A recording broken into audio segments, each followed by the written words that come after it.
Hello students. तो आज क्योंकि आपको पता है कि परसों मतलब 23 को जो है आपका पेपर है बायोलॉजी का। तो अब हम उम्मीद करते हैं कि आपकी जो तैयारी है वो काफ़ी अच्छी चल रही होगी। अभी हमारे कुछ 3 चैप्टर रिमेनिंग रह गए थे। एक इवोल्यूशन रहा था, एक ऑर्गेनिज्म एंड पॉपुलेशन रहा था और एक बायोडाइवर्सिटी एंड कंजर्वेशन रहा है। बाकी सारे चैप्टर्स की प्लेलिस्ट अपलोड हो चुकी है यूट्यूब पे, तो वो सारी प्लेलिस्ट आपको देख लेना है। अभी हम कोशिश करेंगे कि इस वीडियो में 2 चैप्टर कंप्लीट कर दें, तो आपके ऑलमोस्ट 12 चैप्टर हम कंप्लीट कर देंगे 13 में से। ठीक है, तो कोशिश करेंगे कि इस वीडियो में हम 2 चैप्टर को कंप्लीट करें। कौन कौन से? इकोलॉजी की यूनिट जो है वो उसको पूरी करें, बायोडाइवर्सिटी एंड कंजर्वेशन को कंप्लीट करें और ऑर्गेनिज्म एंड पॉपुलेशन को कंप्लीट करें। तो आइए देखते हैं, सबसे पहले क्वेश्चन की तरफ बढ़ते हैं। समय हमारे पास कम है तो बहुत ज्यादा समय नहीं लेंगे, फटाफट इसको जो है कंप्लीट करेंगे।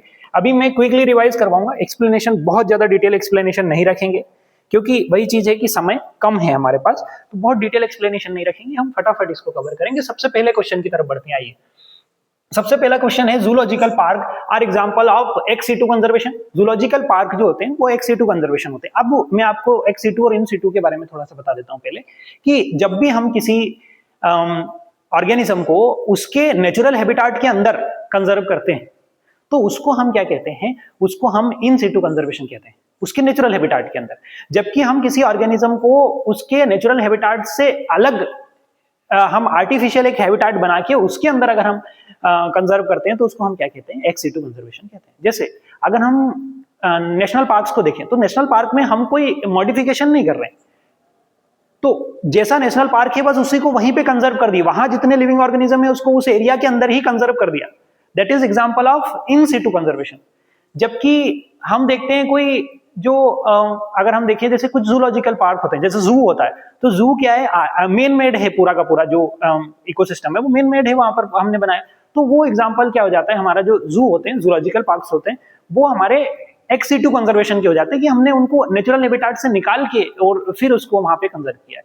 तो ये हमारे पास कुछ एग्जांपल्स हो जाते हैं। ठीक है, तो जूलॉजिकल जो पार्क है वो क्या हो गया? एक्स सीटू कंजर्वेशन का एग्जांपल हो गया। अब बात आती है कि अपर सरफेस ऑफ लैंड क्या कहलाता है? सॉइल कहलाता है। ये तो हमको पता है, इजी क्वेश्चन है। There are 34 biodiversity hotspot. अब एनसीईआरटी के डेटा को ही मैं यहाँ पर लेके आया हूँ, तो डेटा में जो भी कंट्रोवर्सी है उस पर हम चर्चा नहीं करेंगे कि टोटल कितने बायोडाइवर्सिटी हॉटस्पॉट है। 34 बायोडाइवर्सिटी हॉटस्पॉट हो जाते हैं। अगर हम देखें तो इंडिया के बायोडाइवर्सिटी हॉटस्पॉट कौन कौन से हैं? मेनली तो हिमालय रीजन है और वेस्टर्न घाट जो है वो बायोडाइवर्सिटी हॉटस्पॉट हो जाते हैं इंडिया के। अगला क्या है? अगला एक क्वेश्चन इंपॉर्टेंट हो जाता है हमारे लिए कि अमेज़न रेन फॉरेस्ट जो है उसको हम लंग्स ऑफ अर्थ कहते हैं। सबसे इंपॉर्टेंट क्वेश्चन कि लंग्स ऑफ अर्थ किसको कहते हैं? तो अमेज़न रेन फॉरेस्ट को हम लंग्स ऑफ अर्थ कहते हैं। ठीक है, ये इंपॉर्टेंट हो जाता है। कारण क्या है? क्योंकि यहाँ पर जो है बायोडाइवर्सिटी बहुत ज्यादा है, यहाँ से सबसे ज्यादा कहीं ना कहीं जो ऑक्सीजन होती है वो इवॉल्व होती है। ठीक है, दूसरा आता है कि father of green revolution. India में फादर ऑफ ग्रीन रिवॉल्यूशन किसको कहा जाता है? डॉक्टर एम एस स्वामीनाथन को कहा जाता है इंडिया में। वर्ल्ड में नॉर्मन बोरलॉग को कहा जाता है, लेकिन हमें इंडिया के एस्पेक्ट से ध्यान रखना है, तो हम यहाँ पर कहेंगे कि डॉक्टर एम एस स्वामीनाथन जो है उनको हम father of green revolution in India कहते हैं। ठीक है, अगला देखें, when human need is turned of greed it leads to। अब ये क्वेश्चन आया हुआ है कि जब ह्यूमन नीड अगर ग्रीड में कन्वर्ट हो जाए, मतलब मनुष्य की जो जरूरतें हैं वो अगर उसकी कहीं ना कहीं लोभ में कन्वर्ट हो जाती है, जरूरतें हैं वो उसका लोभ बन जाती है, तो उसको हम वो क्या कॉज करती है? एक्सप्लॉइटेशन कॉज करती है। मतलब कहने का कि सर हमको लकड़ी की जरूरत थी हमारा घर बनाने के लिए, तो हमने वहां से लकड़ी को काट लिया, लेकिन ये तो ठीक है, ये तो हमारी नीड थी, लेकिन उठा के हम किसी जंगल को काट के बेच रहे हैं, कमर्शियल उसका यूज कर रहे हैं, फर्नीचर की इंडस्ट्री डाल रहे हैं, तो ये हमारी क्या ग्रीड में कन्वर्ट हो गई, लोभ हो गया हमारा कि भाई हम इससे ज्यादा फायदा ले रहे हैं। तो इससे क्या होगा? इससे एक्सप्लॉइटेशन होगा। ठीक है, तो जब हमारी नीड जो है ग्रीड में कन्वर्ट हो जाती है तो ये क्या करती है? नेचुरल रिसोर्सेज का एक्सप्लॉइटेशन करती है।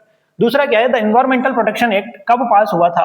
तो 1986 में पास हुआ था, ये ध्यान रखना है। एनवायरमेंटल प्रोटेक्शन एक्ट 1986 में जो है पास हुआ था। इसके बाद अगर देखें तो अगला क्वेश्चन की तरफ बढ़ेंगे कि Western Ghat have greatest amphibian species diversity than Eastern Ghat is example of species diversity. भाई क्या है कि जो वेस्टर्न घाट है उसके अंदर एम्फीबियंस की जो डाइवर्सिटी है वो ज्यादा है ईस्टर्न घाट के मुकाबले। तो ये किसका एग्जाम्पल हो जाता है, स्पीशीज डाइवर्सिटी का हो जाता है। ठीक है, ये चीज का ध्यान रखना है। अगला है IUCN का फुल फॉर्म, इंपॉर्टेंट हो जाता है, वन वर्ड के लिए हमारे पास इंपॉर्टेंट हो जाता है। क्या होगा, international union for conservation of nature and natural resources. फिर से बोलेंगे, IUCN का फुल फॉर्म होगा international union for conservation of nature and natural resources.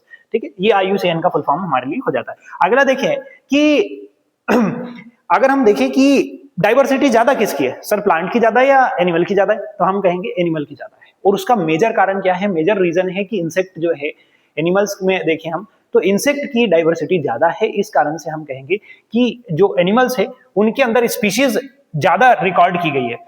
ठीक है, तो मोर देन 70% स्पीशीज क्या होती है, एनिमल होती है। 70% से ज्यादा स्पीशीज रिकॉर्ड की गई है किसकी, एनिमल की। तो प्लांट के कंपैरिजन में स्पीशीज डाइवर्सिटी किसमें ज्यादा है, एनिमल्स में ज्यादा है। अब कह रहे हैं कि आउट ऑफ 10 एनिमल, 10 एनिमल में से 7 केवल इंसेक्ट है। केवल मतलब 10 एनिमल जो हैं उनमें से 7 जो है वो इंसेक्ट हो जाएंगे।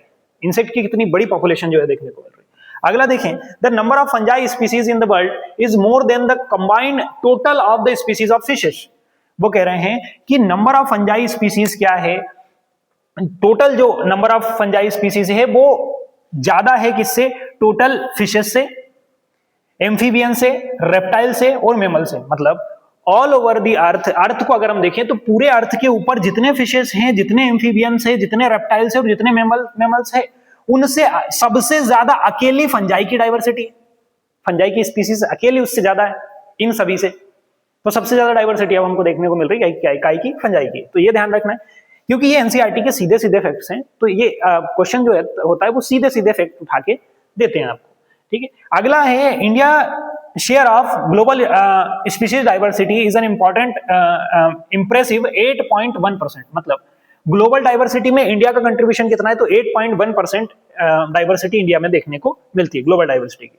अगला क्या है, species diversity decreases as move away from equator towards the pole. चलिए अब इन क्वेश्चंस को थोड़ा सा समझते हैं। ये क्वेश्चन थोड़ा सा कॉन्सेप्ट बेस्ड क्वेश्चन हो गया कि जब भी हम क्वेश्चन नंबर 15 पे थे हम, तो हम अगर देखें तो ये हमारे पास अर्थ है, अर्थ का ये होता है हमारे पास इक्वेटर।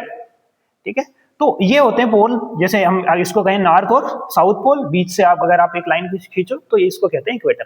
अब क्योंकि इक्वेटर जो होता है उस पे ये होती है 23.5 और ये होती है 23.5। क्या है, ट्रॉपिक ऑफ कैंसर और ट्रॉपिक ऑफ कैप्रिकॉर्न। तो ये जो लाइनें हैं इनके बीच का जो एरिया है ये ट्रॉपिकल एरिया है। ठीक है, ये क्या है, ये ट्रॉपिक एरिया है।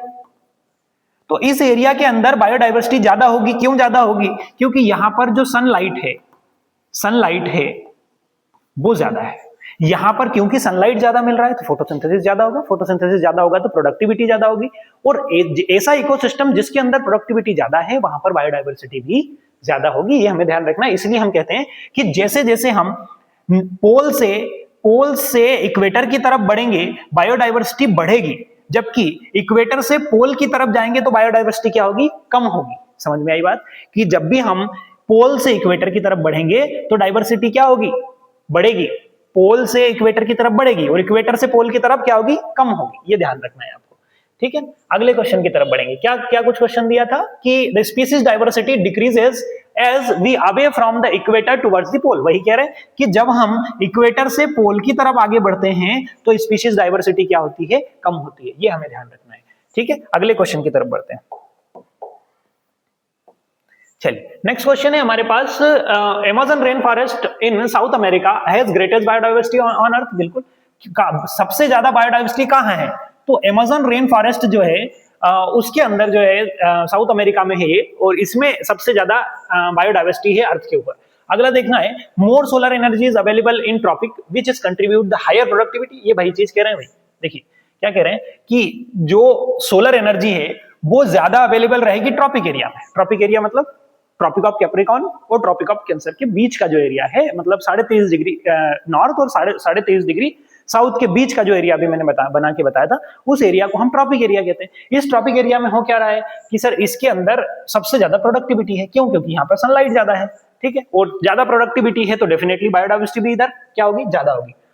अगली बात आती है कि रिबेट पॉपर हाइपोथेसिस किसने दी थी? तो पॉल एरलिच ने दी थी, ये ध्यान रखना है। पॉल एरलिच ने रिबेट पॉपर हाइपोथेसिस जो है वो दी थी, ये ध्यान रखना है। अगला है when alien species are introduce unintentionally, और इस तरीके के क्वेश्चन एक्सटिंक्शन इंडिजिनस स्पीशीज, ठीक है।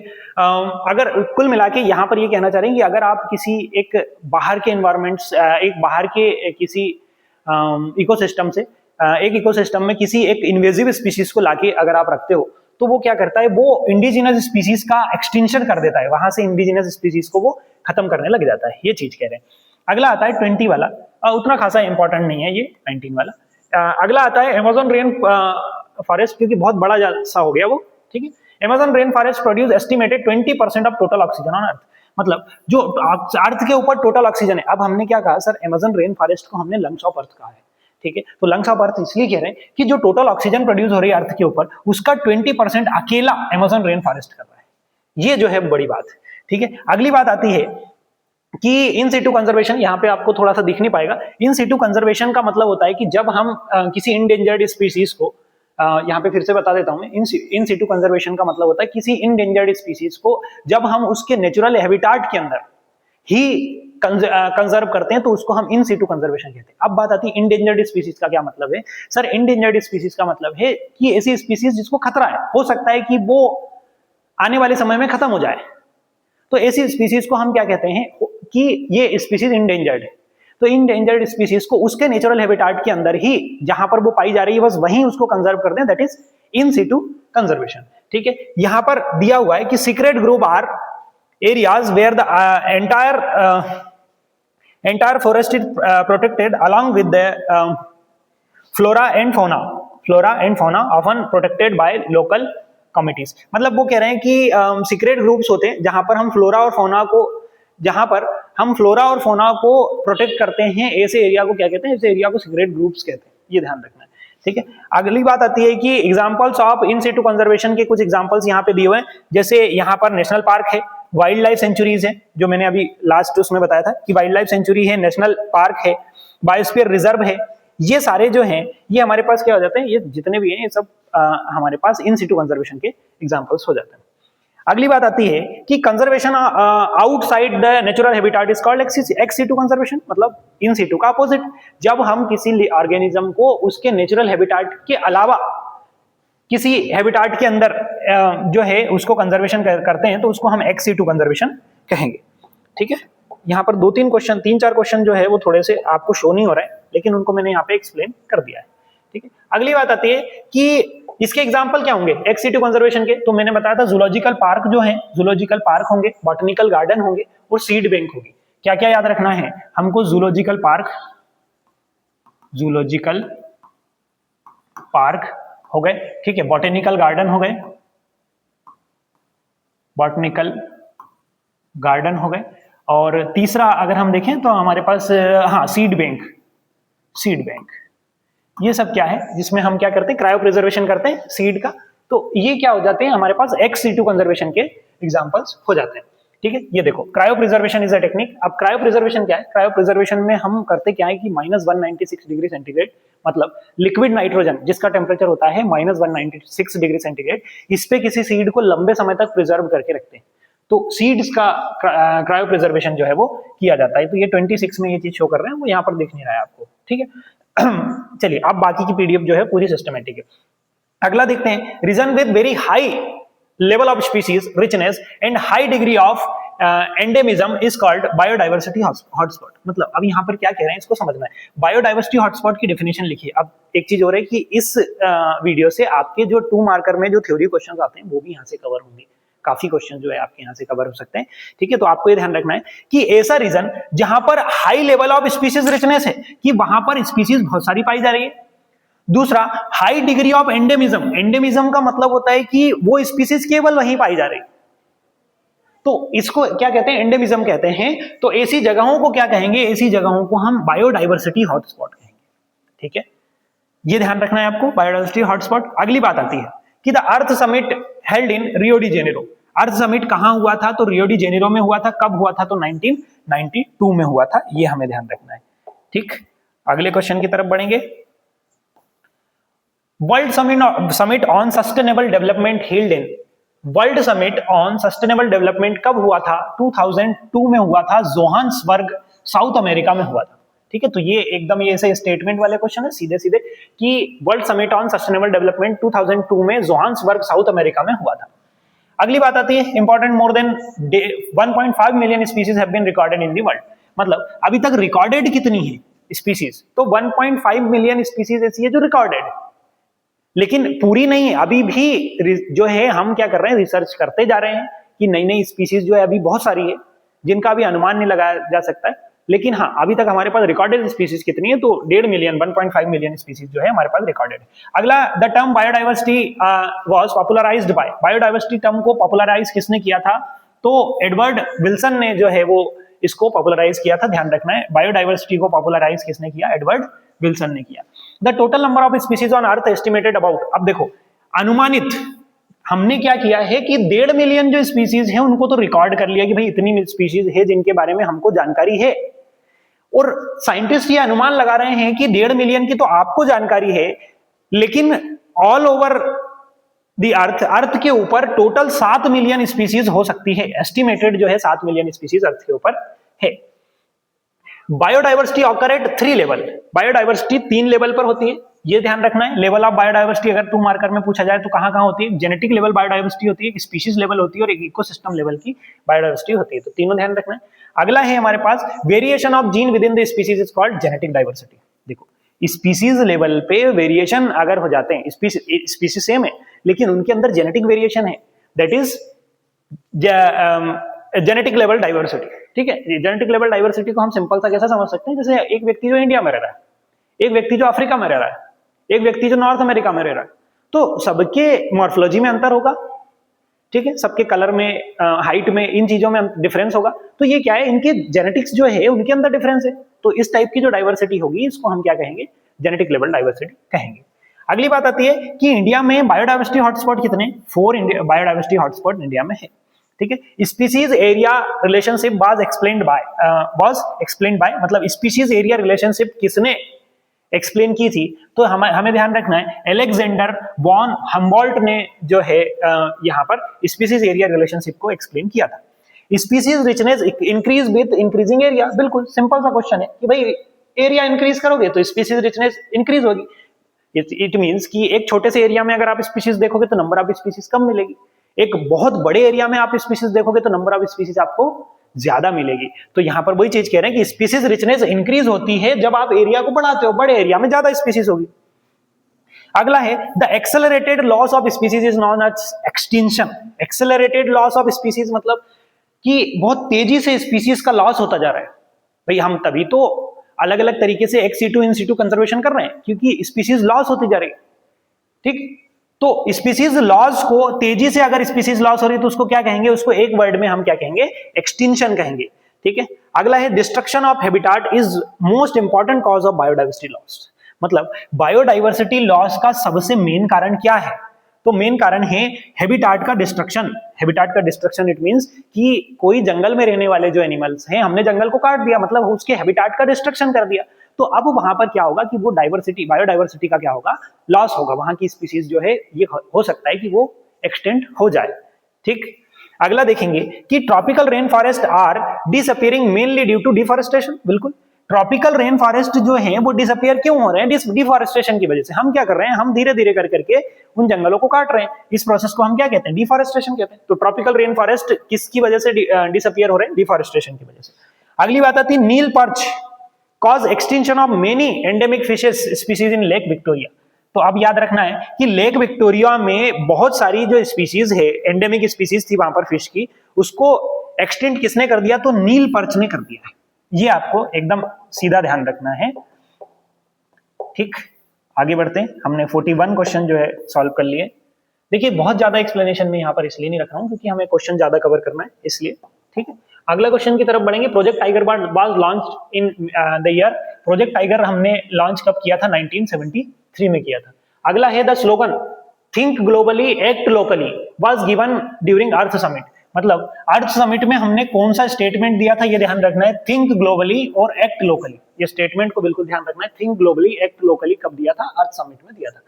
IUCN की जो रेड डाटा बुक होती है वो किसके बारे में इंफॉर्मेशन देती है, तो इंडेंजर्ड स्पीसीज के बारे में इंफॉर्मेशन देती है। क्या कह रहे हैं, IUCN की red data book provide information about endangered species, मतलब रेड डाटा बुक में हम उनको रखते हैं, उन स्पीसीज के को रखते हैं जो इंडेंजर्ड है, जो खत्म होने की कगार पे है, कि भाई ये आने वाले समय में खत्म हो सकती है। ठीक है, अगला है there are 18 biosphere reserve in India. तो मैंने वही चीज कही कि ये डेटा जो है वो चेंज हो सकता है, ठीक है, लेकिन हम एनसीईआरटी वाला डेटा लेके चलेंगे कि 18 बायोस्फीयर रिजर्व जो है हमारे पास है। अगली बात आती है कि कान्हा नेशनल पार्क कहाँ है, तो मध्य प्रदेश में है, कान्हा किसली, बांधवगढ़ में। ठीक है अगला है wild life conservation act come in force. Wild life conservation act force में कब आया, तो 1972 में जो है इसको लागू किया गया था। ठीक है, फर्स्ट बायोस्फीयर रिजर्व कौन सा था, तो नीलगिरी था। ये स्टेटमेंट सीधा ध्यान रखना, Nilgiri is first biosphere reserve in India. Gir national park in India is famous for Asiatic lion. जो एशियाटिक लायन होते हैं, एशियाटिक शेर, उसके लिए गिर नेशनल पार्क जो है वो फेमस हो जाता है। अगला क्या है, plant fossil park is situated in, fossil जो नेशनल पार्क है वो कहाँ है, मंडला में है। अगला है first tiger project in Madhya Pradesh started in, Kanha national park में सबसे पहले मध्य प्रदेश में पहला टाइगर प्रोजेक्ट जो है कान्हा नेशनल पार्क में हमने स्टार्ट किया था। इंडिया कंट्रीब्यूट करता है, ये हमने देखा 8.1, वर्ल्ड डाइवर्सिटी का 8.1% करता है। There are 90 national park in India, 90 के लगभग नेशनल पार्क है। डेटा हमको वही एनसीईआरटी वाला मैं आपको बता रहा हूँ यहाँ पे। ठीक है, फर्स्ट नेशनल पार्क जो है वो जिम कॉर्बेट है, ये तो आपको ध्यान ही रखना है। ठीक है, तो ये कुछ थे आपके पास, पहला नेशनल पार्क हमारे पास क्या हो जाता है, जिम कॉर्बेट हो जाता है। तो ये हमारे पास टोटल क्वेश्चंस जो है कवर कर लिए हमने, अराउंड 54 इस चैप्टर की। तो अगर हमारे पास थोड़ा सा और हम समझ लेंगे, जिससे हम इससे पहले वाला जो चैप्टर उसको क्विकली खत्म करेंगे, उसमें बस वही चीजें देखेंगे जो हमारे लिए इंपॉर्टेंट है। कौन सा, ऑर्गेनिज्म एंड पॉपुलेशन। ठीक है, उसको मैं कोशिश करूंगा कि आपको अच्छे अच्छे जो फैक्ट है एग्जाम के लिए उनको मैं आपको कवर करवाऊं। ठीक है, तो कोशिश करते हैं कि हम जल्दी से जल्दी इसको खत्म करें, आपका बहुत ज्यादा समय मैं नहीं लूंगा। चलिए, ऑर्गेनिज्म एंड पॉपुलेशन। सबसे पहले देखते हैं कि पॉपुलेशन डेंसिटी को डिजाइनेटेड एज, पॉपुलेशन डेंसिटी को हम किससे डिनोट करते हैं, एन से डिनोट करते हैं, कैपिटल एन, ये ध्यान रखना है। ठीक है, the number of death in the population during given period of time, मतलब एक टाइम पीरियड में किसी पॉपुलेशन की जो डेथ हो रही है उसको क्या कहेंगे, तो उसको हम मोर्टालिटी रेट कहते हैं। ठीक है, मोर्टालिटी कहते हैं। अगला, the number of birth during the given time period, किसी गिवन टाइम पीरियड में जो बर्थ हो रहे हैं population, there are added to initial density is called natality. अब ये क्या कह रहे हैं सर, ये कह रहे हैं कि देखिए मोर्टालिटी का मतलब हुआ कि किसी टाइम पीरियड के अंदर कितने लोग किसी एरिया में मर गए, इसको मोर्टालिटी रेट कह रहे हैं।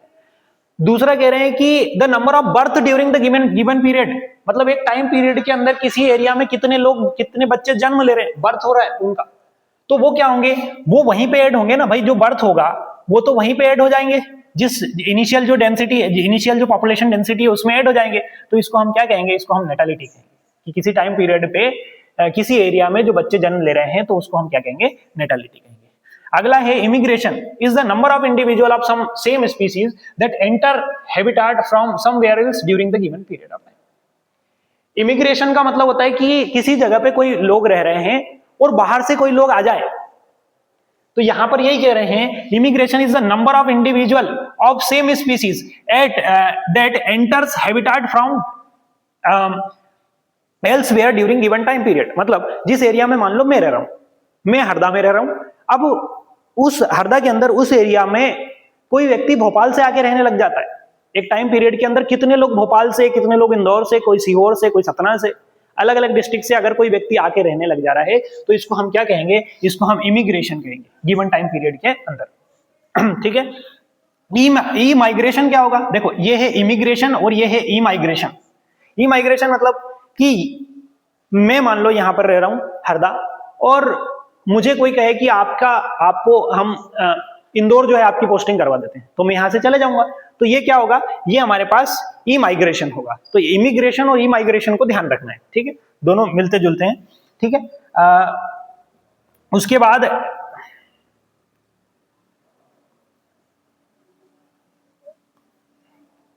ये जो आपका जो फार्मूला है इसको ऐसे कैसे पूरा पढ़ के जाना है। ठीक है, उसके बाद क्या है, NT+1 NT plus B plus I और माइनस D प्लस E, ये जो फार्मूला है इसको ऐसे कैसे पढ़ के जाना है, ठीक है। इसके बाद the equational for exponential growth, exponential growth के लिए इक्वेशन क्या होगी, तो dn/dt is equal to Rn होगी, ये ध्यान रखना है। When the resources are unlimited, the population grows in exponential manner। बिल्कुल कि भाई जब रिसोर्स अनलिमिटेड होते हैं तो पॉपुलेशन कैसी होगी, एक्सपोनेंशियल ग्रोथ करेगी। एक्सपोनेंशियल मतलब कहने का कि कुछ इस तरीके से ग्रोथ होगी। कर्व कैसा बनेगा एक्सपोनेंशियल ग्रोथ का, ऐसा ग्रोथ ऐसा बनेगा, जे शेप कर्व। लेकिन ऐसा नेचुरली पॉसिबल नहीं है, रिसोर्सेज कभी भी अनलिमिटेड होते नहीं है। भाई मान के चलो कि कहीं पे रिसोर्सेज अवेलेबल है तो पॉपुलेशन ग्रोथ होगी, तो वो रिसोर्सेज को कंज्यूम करने वाले लोग ज्यादा हो जाएंगे। एक समय के बाद क्या होगा, एक समय के बाद जो है ग्रोथ कर्व कुछ इस तरीके से हो जाएगा इससे। तो नेचुरली एक्सपोनेंशियल ग्रोथ पॉसिबल नहीं है। लेकिन अगर हम कहेंगे कि रिसोर्सेज अगर किसी जगह पे अनलिमिटेड अवेलेबल है तो वहां पर ग्रोथ कैसी होगी, एक्सपोनेंशियल मैनर में होगी, ठीक है। अगला है exponential growth the population so J shape curve. वही चीज जो मैं बता रहा था कि एक्सपोनेंशियल ग्रोथ का क्या मतलब है कि जब एक्सपोनेंशियल ग्रोथ होगी तो कर्व कैसा आएगा, तो जे शेप कर्व आएगा। मतलब वही चीज फिर से बता देता हूं कि भाई कहीं पे कुछ इस तरीके से ग्रोथ, टाइम पीरियड के साथ जो ग्रोथ हो रही है वो कुछ इस तरीके से ग्रोथ हो रही है, स्पीसीज इस तरीके से जो है पॉपुलेशन ग्रोथ हो रही है। तो ये कर्व जो बन रहा है जे शेप कर्व बन रहा है, मतलब किसी भी तरीके से कोई रुक ही नहीं रही, ग्रोथ होती ही जा रही है।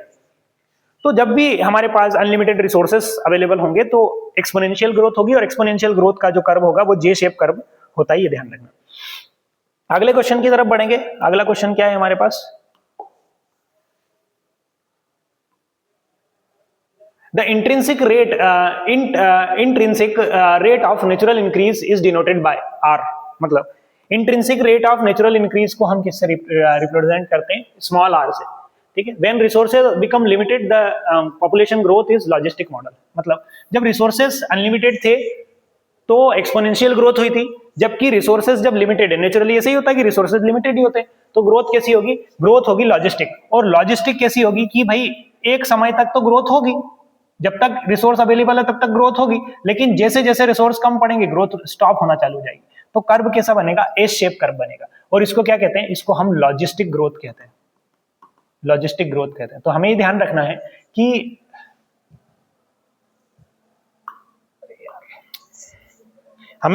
है कि जब एक्सपोनेंशियल ग्रोथ होगी तो यहां पर क्या होगा कि जो कर्व रहेगा वो जे शेप बनेगा, जबकि लॉजिस्टिक ग्रोथ में कर्व जो है वो एस शेप कर्व बनता है, ठीक है। ये हमें जो है ध्यान रखना होगा। चलिए अगले क्वेश्चन की तरफ बढ़ेंगे कि लॉजिस्टिक का एस शेप हो गया, ये मैंने बता ही दिया अभी आपको। The maximum population size that a habitat can support is called carrying capacity. मतलब किसी हैबिटेट की कैरिंग कैपेसिटी का मतलब है कि वो उस एरिया के अंदर मैक्सिमम कितनी पॉपुलेशन को सपोर्ट कर सकता है। हम कहते हैं ना कि भाई पॉपुलेशन ग्रोथ हो रही, पॉपुलेशन को रोको। क्यों? क्योंकि अगर हम कैरिंग कैपेसिटी से ऊपर पहुंच गए तो फिर क्या होगा, फिर रिसोर्सेज कम पड़ जाएंगे। रिसोर्सेज कम पड़ जाएंगे तो लोग आपस में लड़ने लग जाएंगे, काटमार हो जाएगी कहीं ना कहीं। हम ये कहेंगे भाई सिंपल, अगर हम इकोलॉजी के टर्म में कहें तो कॉम्पिटिशन बढ़ जाएगा, ठीक है। तो कॉम्पिटिशन का बढ़ना इट मीन्स कि भाई कैरिंग कैपेसिटी कम है, ठीक है। तो maximum population size that habitat can support, कोई हैबिटेट जो है मैक्सिमम पॉपुलेशन साइज जो सपोर्ट कर सकता है उसको उसकी कैरिंग कैपेसिटी कहते हैं। अगला है the equation for logistic growth के लिए इक्वेशन यहाँ पर लिखी हुई है, इसको पढ़ लेना है आपको। इक्वेशन में अभी एक्सप्लेन इसलिए नहीं कर रहा हूँ कि समय कम है, ठीक है। Interaction between two species where the both are benefit is called mutualism. मतलब ऐसा इंटरेक्शन जिसमें बोथ आर बेनिफिशियल, मतलब दोनों को फायदा होता है, उसको हम क्या कहते हैं, म्यूचुअलिज्म कहते हैं, ठीक है। दो स्पीसीज साथ में रह रही है, दोनों को फायदा, दैट इज म्यूचुअलिज्म। शो कैसे करेंगे, प्लस और प्लस से करेंगे। ये साइन आपको बहुत अच्छे से ध्यान रखना है, ठीक है। अगला क्या है, in commensalism one species benefit while other species neither benefit और नॉर बी हार्म्ड। मतलब एक स्पीसीज को तो फायदा होगा, ठीक है, दूसरी को ना फायदा होगा और ना नुकसान होगा। तो हम यहाँ पर क्या लिखेंगे, प्लस और जीरो से शो करेंगे, ठीक है। किसको, कॉमेंसलिज्म को प्लस और जीरो से शो करेंगे। कॉमेंसलिज्म का मतलब कि एक को फायदा है और दूसरे को ना फायदा है ना नुकसान है, ठीक है। तो ये कॉमेंसलिज्म हो जाता है। दूसरा क्या आ जाता है, the interaction where the organism are harmed and other are benefited is called parasitism. Parasitism में क्या होता है कि एक स्पीसीज को तो नुकसान होता है और एक को फायदा होता है, तो प्लस और माइनस से इसको डिनोट करेंगे, ठीक है। एक को नुकसान, एक को फायदा, तो इसको क्या कहते हैं, पैरासाइटिज्म कहते हैं। एग्जाम्पल बहुत सिंपल सा है कि अगर कोई पैरासाइट कहीं किसी पे ग्रो कर रहा है तो जो होस्ट है उसको तो नुकसान हो रहा है क्योंकि उससे न्यूट्रिएंट ले रहा है, और पैरासाइट जो है उसको तो फायदा हो रहा है। तो पैरासाइटिज्म जो है वो यहाँ पर क्या है, जिसमें एक को फायदा एक को नुकसान होता है। अगला आता है प्रीडेशन। प्रीडेशन में भी सेम है कि भाई जो प्रीडेशन होता है उसमें जो प्रे होता है वो तो बेचारा मर गया, और जो प्रेडेटर है उसको तो फूड मिल गया, प्रेडेटर ने उसको खा गया तो प्रेडेटर को फूड मिला, मतलब प्रेडेटर को फायदा है, लेकिन प्रे तो बेचारा मर गया, उसको तो नुकसान हुआ। ठीक है, तो प्रीडेशन जो होता है उसको भी हम प्लस और माइनस से डिनोट करेंगे। तो प्रीडेशन क्या होता है? Predation help in maintaining ecological stability. Ecological stability को मेंटेन करने के लिए प्रीडेशन जरूरी है। क्यों जरूरी है? क्योंकि अगर मान लो इंसेक्ट पॉपुलेशन बहुत ज्यादा हो जाए तो बर्ड पॉपुलेशन भी तो होना जरूरी है, नहीं तो इंसेक्ट ही इंसेक्ट हो जाएंगे। तो हम यही चीज कह रहे हैं कि इकोलॉजिकल स्टेबिलिटी को मेंटेन करने के लिए प्रीडेशन जो है जरूरी है कि एक ऑर्गेनिज्म दूसरे ऑर्गेनिज्म को खाए। ठीक, अगला है the relationship between cattle एग्रेट and grazing cattle is an example of commensalism. मतलब जो देखो कैटल एग्रेट और ग्रेजिंग कैटल, इनमें क्या है? इनमें कमेंसलिज्म है। कमेंसलिज्म क्यों है? क्योंकि इनके दोनों के फूड सोर्स एक ही है, ये फूड के लिए डिपेंड एक ही चीज पे। लेकिन अब मान के चलो कि मेरे पास एक रोटी है, मेरे पास दो एनिमल है, तो मुझे अगर देना है तो मैं किसी एक को ही दे पा रहा हूं। तो ये क्या हो रहा है कि यहाँ पे क्या हो रहा है? कमेंसलिज्म में कंपटीशन है कि एक को बेनिफिट होगा दूसरे को नुकसान हो रहा है। सॉरी, एक को बेनिफिट हो रहा है दूसरे को ना नुकसान हो रहा है ना फायदा हो रहा है। ठीक है, दूसरा है lichen is the symbiotic association between algae and fungi. ये इंपॉर्टेंट हो जाता है। एल्गी और फंजाई का सिम्बायोटिक एसोसिएशन है लाइकन। सिम्बायोटिक एसोसिएशन मतलब कि दोनों को एक दूसरे से फायदा हो, मतलब सिम्बायोटिक एसोसिएशन एग्जांपल है म्यूचुअलिज्म का, जिसमें दोनों को फायदा होता है, उसको हम सिम्बायोटिक एसोसिएशन कहते हैं। अगला है competition occur and when organism compete for limited resources. जब जो ऑर्गेनिज्म है वो लिमिटेड रिसोर्सेज के लिए कॉम्पिटिट करते हैं तो क्या होगा? कंपटीशन होगा। ठीक है, अगला क्या है? Parasitism is an interaction which parasite lives on or inside the host. Parasitism क्या है? जिसमें दो पैरासाइट होते हैं, एंडोपैरासाइट और एक्टोपैरासाइट। मतलब अगर होस्ट बॉडी के बाहर पैरासाइट बाहर से अगर न्यूट्रिएंट ले रहा है तो उसको हम क्या कहते हैं? एक्टोपैरासाइट कहते हैं, और होस्ट बॉडी के अंदर से अगर न्यूट्रिएंट ले रहा है तो उसे एंडोपैरासाइट कहते हैं। तो ये पैरासाइटिज्म हो जाता है। अगला है interaction between predator and prey. Predator और प्रे के बीच का इंटरेक्शन क्या कहलाता है? प्रेडेशन कहलाता है। प्रेडेशन में क्या होगा? एक को फायदा एक को नुकसान होगा। चलिए अगले क्वेश्चन की तरफ बढ़ेंगे। तो competition occur when two species compete for limited resources. वही चीज कह रहे हैं कि दो स्पीशीज जब लिमिटेड रिसोर्सेज के लिए कॉम्पिटिट करती है तो उससे क्या होता है? कंपटीशन होता है। Both species involve in competition are negatively affected. Competition में इन्वॉल्व जो स्पीशीज होती है वो दोनों ही नेगेटिवली अफेक्टेड होती है, क्योंकि दोनों को मेहनत करना है उसके लिए। ठीक है, prickly pear cactus introduced to Australia in the early 1920s caused havoc by spreading rapidly into million of hectare रेंजलैंड। मतलब ये क्या कह रहे हैं? प्रिकली पियर कैक्टस को क्या हुआ कि ऑस्ट्रेलिया में 1920s में लाया गया था, लेकिन इसने अपनी पॉपुलेशन को इतनी ज्यादा बढ़ा ली वहां पर कि एक हेवॉक यहाँ पर इन्होंने क्या किया? हेवॉक कॉज्ड हेवॉक बाय स्प्रेडिंग रैपिडली। मतलब ये बहुत ज्यादा तेजी से स्प्रेड हुआ, जिसको इन्होंने क्या कहा कि भाई ये हेवॉक जो है बन गया। अगली बात आती है predator in nature are said to be prudent. ये इंपॉर्टेंट है। प्रेडेटर्स को प्रूडेंट भी कहते हैं। प्रूडेंट क्यों कहते हैं? प्रूडेंट इसलिए कह रहे हैं क्योंकि जो प्रेडेटर्स होते हैं वो अपने भोजन को बचा के रखने का नेचर रखते हैं, इसलिए हम इनको प्रूडेंट कहते हैं। मतलब जैसे हमारे घर में जो खाना होता है तो क्या हम एक ही दिन में सारा खाना खा जाते? नहीं खाते, हम उसमें से कुछ को बचा के रखते हैं, क्योंकि हमको हो सकता है कि कल भी उसकी जरूरत पड़े। तो प्रेडेटर हमेशा क्या होते हैं? प्रूडेंट होते हैं। वो अपने भोजन को बचा के रखने की का भी ध्यान रखते हैं, क्योंकि उसे आगे भी उस चीज की जरूरत है। अगला है thorn in acacia and cactus are example of morphological differences. मतलब जो एकेशिया है, मतलब बबूल है, और कैक्टस है, इनके अंदर जो कांटे होते हैं, थर्न होते हैं, वो मॉर्फोलॉजिकल डिफेंस के एग्जाम्पल है कि भाई इनको मॉर्फोलॉजिकल डिफेंस मिले कि भाई कुछ इंसेक्ट इनको खाए नहीं। तो ये क्या हो गए? मॉर्फोलॉजिकल डिफेंस के एग्जांपल हो गए। इन्होंने अपनी मॉर्फोलॉजी को ऐसी बना लिया कि ये उससे क्या कर रहे हैं? अपने आप को डिफेंड कर रहे हैं।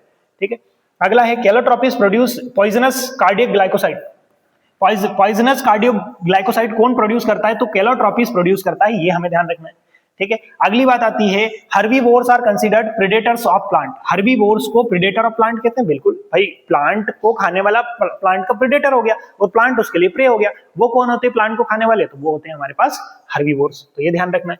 Camouflage in insect and frog help them avoid being detection bye predators. मतलब कैमोफ्लेज जो होता है वो इंसेक्ट और फ्रॉग में वो क्या करता है? वो अवॉइड करता है प्रेडेटर से डिटेक्ट करने के लिए। जैसे हम देखते हैं ना कि भाई जो मेंढक होती है उसका जो कलर होता है वो अपने आप के जो कलर को इस तरीके का बना के रखती है कि वो कहीं पे दिखे नहीं, जिस जगह पे वो है वहां पर वो हाइड हो जाए। तो इसको हम क्या कहते हैं, कैमोफ्लेज कहते हैं। मतलब वो अपने आप की मॉर्फोलॉजी को ऐसी बना लेते हैं कि वो वहां पर हाइड हो जाए, छिप जाए, जो प्रे होता है, प्रेडेटर होता है, उससे बचने के लिए।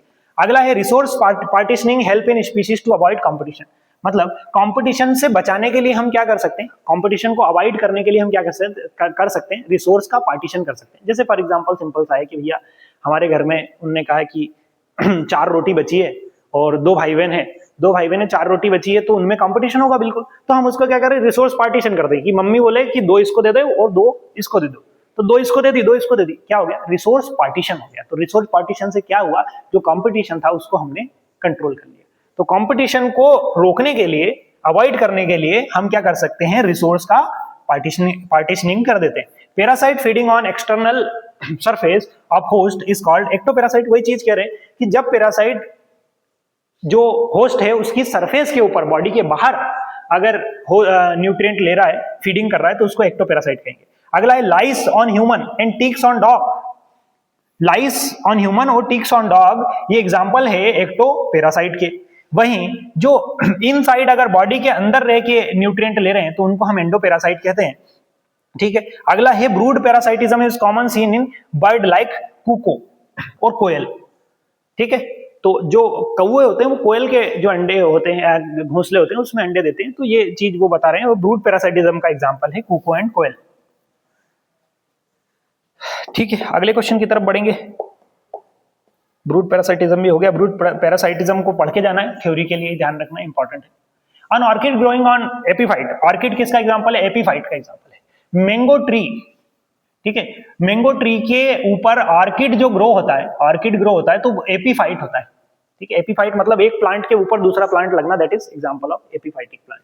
ठीक है, तो ऑर्किड क्या हो गया, एपीफाइट का एग्जांपल हो गया, ये ध्यान रखना। अगला है barnacle growing on back of whale is an example of commensalism. ठीक है, बार्नेकल जो ग्रो हो रहे हैं वेल के ऊपर, वो कमेंसलिज्म का एग्जांपल है। ठीक है, जिससे वेल को कोई नुकसान नहीं है, लेकिन जो बार्नेकल है उसको फायदा है। ठीक है, कमेंसलिज्म के एग्जांपल है। सी anemone and clue fish interaction is an example of commensalism. मतलब ये भी ध्यान रखना है, सी एनिमोन और क्ल्यू फिश जो है, क्ल्यून फिश जो होते हैं वो कमेंसलिज्म का एग्जांपल हो जाते हैं। अगला है लाइकन, म्यूचुअलिज्म का एग्जांपल है लाइकन, जिसमें एल्गी फंजाई दोनों को फायदा है। एल्गी और फंजाई का म्यूचुअलिज्म है, सिम्बायोटिक एसोसिएशन है। Mutualistic relationship between fungus and photosynthetic algae is lichen. Fungi और लाइकन के बीच की जो फंजाई और एल्गी के बीच का जो सिम्बायोटिक रिलेशनशिप है, म्यूचुअल रिलेशनशिप है, उसको हम क्या कहते हैं, लाइकन कहते हैं। Mycorrhiza are associated between fungi and the root of higher plant. बिल्कुल ये भी ध्यान रखना है कि माइकोराइजा किस किस के बीच में एसोसिएशन है, फंजाई और हायर प्लांट की रूट के बीच में। ठीक है, in lichen algae part is called phycobiont. Lichen में एल्गी के पार्ट को, भाई लाइकन में 2 चीजें एल्गी और फंजाई, तो एल्गी वाला पार्ट फाइकोबायोंट कहलाता है, वहीं फंजाई वाला पार्ट माइकोबायोंट कहलाता है। ये हमको ध्यान रखना है। दूसरा, अगर हम एडाप्टेशन में थोड़ा सा आए तो जो सनकन स्टोमेटा होते हैं वो किस में पाए जाते हैं, तो हमें पता है कि सनकन स्टोमेटा ज़ेरोफाइट्स में पाए जाते हैं। जो क्या करते हैं, सनकन स्टोमेटा ट्रांसपिरेशन को प्रिवेंट करते हैं, ट्रांसपिरेशन को रोकने का काम करते हैं। तो किस में पाए जाएंगे, ज़ेरोफाइट्स में पाए जाएंगे। अगला क्या है, pneumatophores are the features of mangrove plants. Pneumatophores जो होते हैं वो मैंग्रोव प्लांट के एग्जांपल होते हैं, जैसे एग्जांपल है राइजोफोरा। तो न्यूमेटोफोर किस में पाए जाएंगे, राइजोफोरा जैसे मैंग्रोव प्लांट में पाए जाएंगे। मतलब ऐसे प्लांट जिनको क्या होते हैं, ऑक्सीजन डिफिशिएंट हो जाते हैं, तो ये अपनी रूट को जो है एरियल पार्ट में निकाल देते हैं, जिससे वो क्या करते हैं, रेस्पिरेशन में हेल्प करती है। अगला क्या है, phylloclade is a modification of petiole. Phylloclade किसका मॉडिफिकेशन है, पीटियोल का मॉडिफिकेशन है। Haeckel prescribe the word ecology. Important question हो जाता है, इकोलॉजी वर्ड जो है किसने दिया था, तो हैकल ने दिया था। अगला है competition is detrimental interaction between species. ठीक है, कंपटीशन क्या होता है, डेट्रीमेंटल इंटरेक्शन बिटवीन 2 स्पीसीज के बीच में होता है। अगला है ranunculus is a free floating plant. Ranunculus कैसा है, फ्री फ्लोटिंग प्लांट है। Loss of upper surface of soil. Soil की अपर सरफेस का लॉस होना क्या कहलाता है, सॉइल इरोशन कहलाता है। ठीक है, जैसे पानी में अगर मिट्टी की जो ऊपर सरफेस है वो अगर पानी से, हवा से या दूसरे किसी कारण से एक जगह से दूसरी जगह माइग्रेट होती है, दैट इज सॉइल इरोशन। ठीक है, lichen can be used for industrial pollution indicator. ये हमने पढ़ा हुआ है कि इंडस्ट्रियल पॉल्यूशन इंडिकेटर का एग्जांपल हो जाता है लाइकन।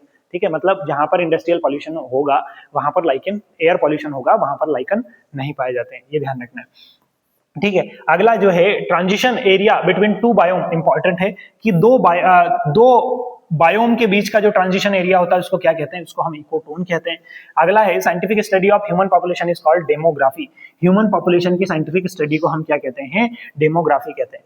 तो यहाँ पर हमने 2 चैप्टर्स को कवर कर लिया है। कुछ चीजों को मैंने यहाँ पर डिटेल एक्सप्लेन नहीं किया है, मैंने यहाँ पर स्किप किया है उन चीजों को। उसके पीछे ये कारण है कि हमें कम समय में चीजों को कवर करना था, और अभी मैं आपको कोई भी ऐसी चीजें प्रोवाइड नहीं कर रहा हूँ जो आपके लिए किसी भी तरीके से कॉम्प्लिकेटेड हो। हमें स्कोर करना है कि हमें टारगेट हमारा ये है कि हम 28 मार्क्स में ज्यादा से ज्यादा जो है वो स्कोर कर पाए, इसलिए हमने ज्यादा से ज्यादा क्वेश्चंस को कवर करने की कोशिश की। ठीक है, तो हमारे आज ये जो है हमारी प्लेलिस्ट जो है कंप्लीट हो जाती है। तो आपको क्या करना है, आपको पूरी की पूरी प्लेलिस्ट को देखना है और बढ़िया से आपकी तैयारी करना है। तो आपकी एग्जाम के लिए सभी को बेस्ट ऑफ लक। पहले से ही आपका परसों के दिन एग्जाम है, तो थोड़ा सा कुछ चीजों का एग्जाम के अंदर ध्यान देना है, जिसकी एक मैं शॉर्ट सी वीडियो आपके लिए अपलोड कर दूंगा कि किन किन चीजों का आपको ड्यूरिंग एग्जाम जो है ध्यान रखना होगा। तो बिल्कुल बढ़िया से आपको पेपर देके आना है, और पेपर देके आने के बाद वीडियो के कमेंट में अपलोड करना है कि सर क्वेश्चंस कितने बने थे, किसी चैप्टर से कितने क्वेश्चन बने, ये आप वीडियो के कमेंट में अपलोड कर सकते हैं कि आपको कितना बेनिफिट रहा है एग्जाम में। तो इस चीज को आपको कमेंट में जरूर बताना है। Thank you so much. मिलते हैं अब जैसा ही आपका रहता है, क्योंकि आपका ये तो कंप्लीट हो जाएगा, फिर आगे जैसा भी रहता है हम मिलते रहेंगे। तो जुड़े रहिएगा हमारे साथ हमारे यूट्यूब चैनल पे। Thank you so much.